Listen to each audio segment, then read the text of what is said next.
అధిక మాసం special offer, less expense more savings. Mukunda జ్యువెలరీలో గ్రాండ్ డీల్.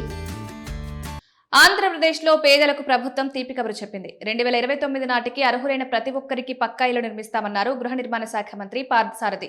రాష్ట్రంలో కూటమి ప్రభుత్వం 2024లో అధికారంలోకి వచ్చిన తర్వాత 5.5 ఇళ్లు పూర్తి చేశామని, వీటిని లబ్ధిదారులకు అందజేస్తామని తెలిపారు. మరో 2 నెలల్లో మరో 2.7 లక్షల ఇళ్లు, సెప్టెంబర్ నాటికి 1.6 లక్షల ఇళ్లు పూర్తి చేసి లబ్ధిదారులకు ఇచ్చేలా ప్రభుత్వం చర్యలు తీసుకుంటుందన్నారు. రాష్ట్రంలో పట్టణ, గ్రామీణ ప్రాంతాల్లో PMAY 2.0 కింద ఇళ్ల నిర్మాణాలు చేపడతామన్నారు. ఏపీలో PMAY 2.0 కింద ఇళ్ల కోసం 10.42 లక్షల మంది దరఖాస్తు చేసుకున్నారన్నారు. ముఖ్యమంత్రి చంద్రబాబు ఆదేశాల ప్రకారం ఇళ్ల నిర్మాణాలు పూర్తి చేసేందుకు చర్యలు తీసుకుంటున్నామన్నారు.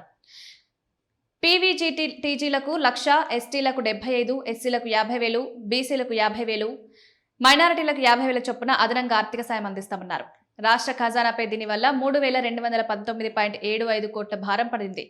2026-27కు సంబంధించి మొత్తం 4.54 లక్షల ఇళ్లు, 2027-28లో 3.9 లక్షల ఇళ్లు, 2028-29లో 2.68 లక్షల ఇళ్లను నిర్మించబోతున్నట్లు ప్రకటించారు. ఈ ఇళ్ల నిర్మాణం కోసం మొత్తం 14,300 కోట్లు ఖర్చు చేయబోతున్నామని ప్రకటించారు. గత ప్రభుత్వ హయాంలో అస్తవ్యస్తంగా మారిన ఇళ్ల నిర్మాణాన్ని కూటమి ప్రభుత్వం మళ్లీ గాడిలో పెడుతుందని, పేదలకు నాణ్యతతో ఇళ్లు కట్టించేలా చర్యలు తీసుకుంటున్నామన్నారు. ప్రధానమంత్రి ఆవాస్ యోజన పథకం ద్వారా రాష్ట్రంలో మంజూరైన ఇళ్ల నిర్మాణ పనులను రాష్ట్ర ప్రభుత్వం పరుగులు పెట్టించిందన్నారు మంత్రి.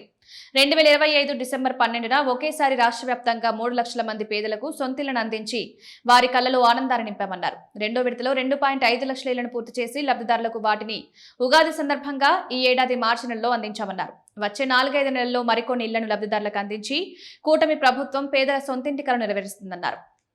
ఏపీ ముఖ్యమంత్రి చంద్రబాబు ఆదేశాలతో ఎస్సీ, ఎస్టీ, బీసీలకు అదనపు ఆర్థిక సాయం విధానాన్ని పునరుద్ధరించడంతో లక్షలాది పేదల ఇళ్లలో కలలో ఆనందం ఉందన్నారు. 2024-29 మధ్య కూటమి ప్రభుత్వం పేదవారి కోసం 16,63,155 ఇళ్లు నిర్మిస్తుందన్నారు. 2029 నాటికి అర్హులైన ప్రతి ఒక్కరికి ఇల్లు కేటాయిస్తామన్నారు.